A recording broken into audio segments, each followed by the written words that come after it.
Bien-aimés dans le Seigneur, bonjour. Réveillons-nous et commençons une journée avec la méditation. Méditons ensemble est un programme journalier qui nous donne l'occasion de sonder les Écritures, de méditer la parole de Dieu et donner un sens spécial pour notre journée.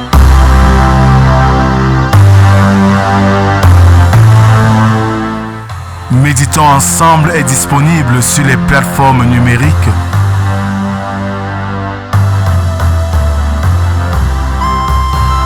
Pour vos sujets de prière, contactez la production au 237 6 91 28 29 85 via WhatsApp. Alors, bien-aimés dans le Seigneur, bonjour et bon réveil matinal. Nous sommes aujourd'hui le jeudi 3 octobre 2024. Nelson Mandela pouvait encore dire « La plus grande gloire n'est pas de ne jamais tomber, mais de se relever à chaque chute. » Bien-aimés, pour ce matin, je nous invite à prendre nos cantiques sur les aides de la foi, numéro 78. Quel ami fidèle et tendre.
Psaume 26.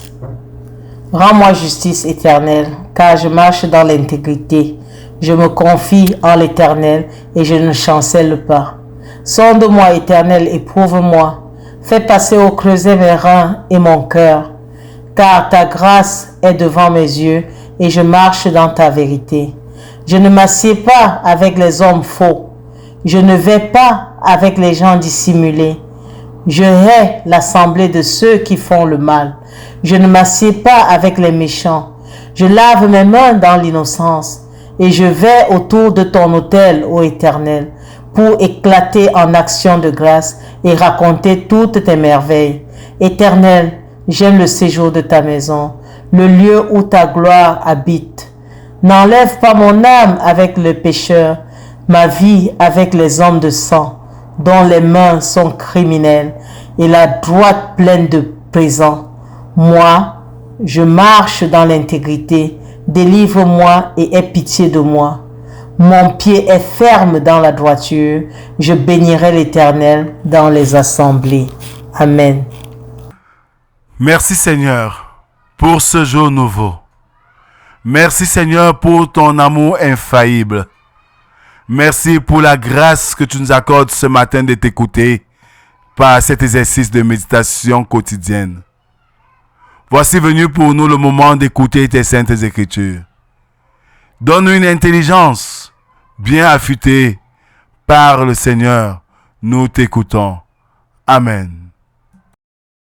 Jérémie 37, les versets 1 à 21. Sédécias, fils de Josias, régna à la place de Jéconia, fils de Joachim, et fut établi roi dans le pays de Juda par Nebuchadnezzar, roi de Babylone. Ni lui, ni ses serviteurs, ni le peuple du pays n'écoutèrent les paroles que l'Éternel prononça par Jérémie le prophète. Le roi Sédécias envoya Joukal, fils de Shélémia, et Sophonie, fils de Mahaséja, le sacrificateur, vers Jérémie le prophète, pour lui dire: intercède en notre faveur auprès de l'Éternel notre Dieu. Or Jérémie allait et venait parmi le peuple. On ne l'avait pas encore mis en prison. L'armée de Pharaon était sortie d'Égypte, et les Chaldéens qui assiégeaient Jérusalem, ayant appris cette nouvelle, s'étaient retirés de Jérusalem. Alors la parole de l'Éternel fut adressée à Jérémie, le prophète, en ces mots. Ainsi parle l'Éternel, le Dieu d'Israël. Vous direz au roi de Juda, qui vous a envoyé vers moi pour me consulter: voici l'armée de Pharaon qui était en marche pour vous secourir, retourne dans son pays en Égypte. Et les Chaldéens reviendront, ils attaqueront cette ville, ils la prendront et la brûleront par le feu. Ainsi parle l'Éternel. Ne vous faites pas d'illusions en disant: les Chaldéens s'en iront loin de nous, car ils ne s'en iront pas. Et même quand vous battriez toute l'armée des Chaldéens qui vous font la guerre, quand il ne resterait d'eux que les hommes blessés, ils se relèveraient chacun dans sa tente et brûleraient cette ville par le feu. Pendant que l'armée des Chaldéens s'était éloignée de Jérusalem à cause de l'armée de Pharaon, Jérémie voulut sortir de Jérusalem pour aller dans le pays de Benjamin et s'échapper du milieu du peuple. Lorsqu'il fut à la porte de Benjamin, le commandant de la garde nommé Jireïja, fils de Shélémia, fils de Hanania, se trouvait là. Et il saisit Jérémie le prophète en disant: tu passes aux Chaldéens. Jérémie répondit: c'est faux, je ne passe pas aux Chaldéens. Mais Jireïja ne l'écouta point. Il arrêta Jérémie et le conduisit devant les chefs. Les chefs irrités contre Jérémie le frappèrent et le mirent en prison dans la maison de Jonathan, le secrétaire, car il en avait fait une prison. Ce fut ainsi que Jérémie entra dans la prison et dans les cachots où il resta longtemps. Le roi Sédécias l'envoya chercher et l'interrogea secrètement dans sa maison. Il dit: y a-t-il une parole de la part de l'Éternel? Jérémie répondit: oui. Et il ajouta: tu seras livré entre les mains du roi de Babylone. Jérémie dit encore au roi Sédécias: en quoi ai-je péché contre toi, contre tes serviteurs et contre ce peuple, pour que vous m'ayez mis en prison? Et où sont vos prophètes qui vous prophétisaient en disant: le roi de Babylone ne viendra pas contre vous, ni contre ce pays? Maintenant écoute, je te prie, ô roi, mon Seigneur, et que mes supplications soient favorablement reçues devant toi.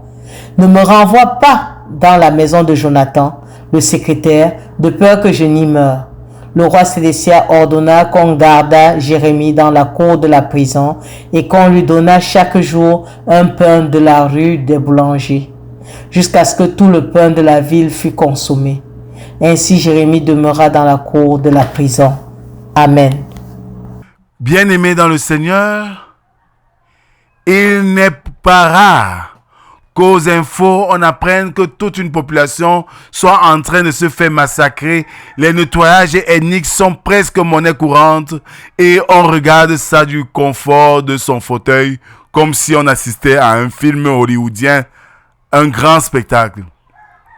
Malheureusement, la suppression de tout un peuple est un scénario bien rodé. Le prophète Jérémie nous dépeint la lente agonie des Israélites assiégés par les Babyloniens.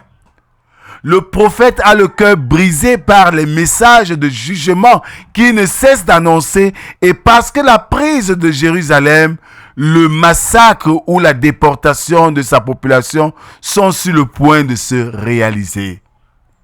Il a célébré dans les pleurs et la douleur la 40e année de son ministère prophétique. Nous sommes là en 588 ou 587 avant Jésus-Christ. Et cela fait une dizaine d'années que Sédécias est roi de Juda.